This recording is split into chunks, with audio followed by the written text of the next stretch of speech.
All right, these are the Skar Audio SK65MB 6.5-inch Marine two-way full range 320 watt speakers. I also have here the Rockville MAC65B 6.5-inch black aluminum tower speaker pod enclosures. This is going to be a video on how to install the tower speakers and run the wires inside of your T-top or wake tower structures. Today we go through this process together and find out how to do this project yourself at home with limited tools and materials. So make sure to leave a like down below, get subscribed, and let's get into it.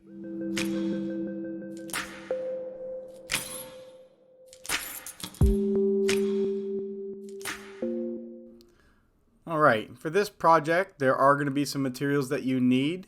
Some of these materials include a drill with a drill bit that fits the size hole that you plan on drilling into your tower or T-top, a Dremel with the max life carving bit for your speaker pod enclosures, fish tape or string to run the wire through the structure, hole bushings, speaker wire, female spade connectors, and then of course your normal heat shrink, zip ties, tape, etc. Now, once you get started, you get your template from Skar Audio in your speaker kit. So you'll lay that over top of the Rockville pod enclosures. As you can see here from this picture, the pod enclosures are smaller than the Skar Audio actual opening enclosure for the speakers themselves. They're built a little bit beefier. They will fit most modern speakers, but again, the Skars are a little bit beefier. So this is where you're going to use your Dremel with the max life carving bits to remove some of that aluminum around the exterior.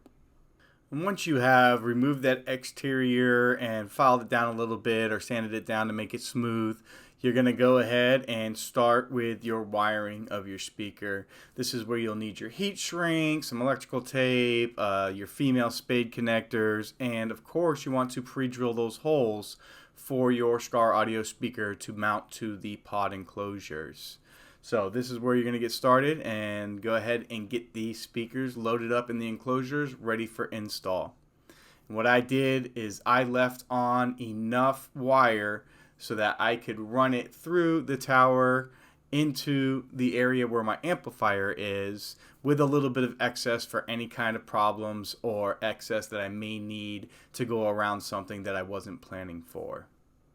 Alright, now we've got the pods all done and ready to go.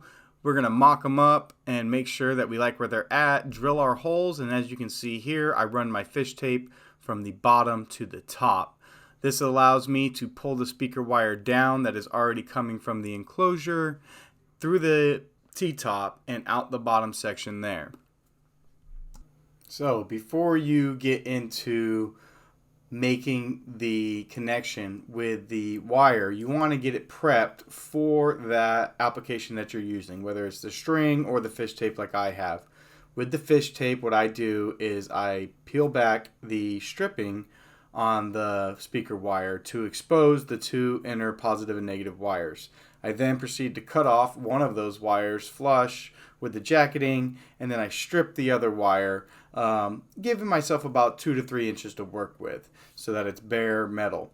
What I'll do then is I will twist those twisted strands of wire inside of the speaker wire, and that will give me a nice solid strand to go ahead and wrap through the eyelet of the fish tape. Once I've done that, I twist it around itself numerous times to secure the wire to the fish tape, and then I will wrap electrical tape around the ends and kind of smooth out that transition from the wire to the actual jacketing as well. This secures the wire from ripping off while you're pulling it through the tube, gives you a stronger, smoother connection, and makes it very easy to pull the wire down through, whether it's your wake tower or your T-top tubing. Now, you can see here the project has been ran in the tubing. I have installed my bushing now for the wire. What you'll do with the bushing is you will cut one side to allow it to go around the wire and then snap in. Use a razor blade for a fine cut or something very, very sharp. You don't want to take a big chunk out of it. You want to make a clean, sharp cut through the bushing. That way you can just go around the wire and then snap the bushing into the hole. And then I also have secured the wire from the hole up the T-top with 2 zip ties, keeping it up and out of the way and inconspicuous with the T-top itself. Now, once you've finished running your wires from the T-top into the center console area or underneath your helm, whichever type of boat you're using, you want to go ahead and get your wires prepped now. So if you see here, I have what are called ferrules on the end of my wires. These are what are used to make a clean, solid connection with your amplifier instead of having loose frayed wires. 1, it's much cleaner. 2, you never have to fix the wires. They're good to go. And then I also always use heat shrink where my connection from my jacketing to my split speaker wire is.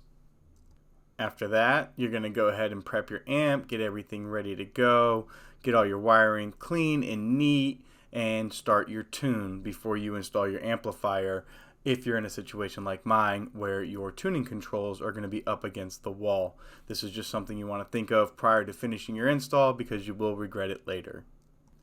And once you have finally got everything tuned and set and secure where you want it, and you know that your speaker wire is long enough and where you like it, go ahead and make sure you secure that speaker wire inside your console area, up and out of the way of other things. As you can see, I have done here with some zip ties where I go across the top with some mount bolts as anchor points for my zip ties, and then back into the wiring harness down to the amplifier.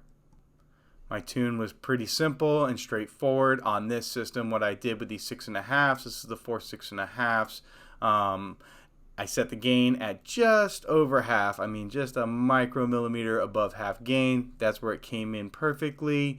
The one thing I did do though is I put it on plus 6 dB on the bass EQ for both amplifier channels on this amplifier because they were lacking a little bit of bass, and you don't tune from your radio, you tune from your amplifiers, and this came out perfectly. And now we're done. Final product, amps are mounted, all wires are cleaned up, the speakers look phenomenal, they sound beautiful, and everything looks clean and out of the way. No running wires to be seen other than a little bit right there, and that is about it. It goes straight into the console underneath. I also purchased the Rockville Neoprene covers for these speaker pods. They were a great deal on Amazon, and they help protect the speaker pod enclosures as well as the speakers themselves from harmful UV rays and outside elements while your boat is stored outside. So all these products are going to have links in the description of this video down below. Just go ahead, go down there and click it. It'll take you directly to the product, and you'll be able to order these things right off of this video. And as always, this is the FSH Dude. I'll catch you on the water.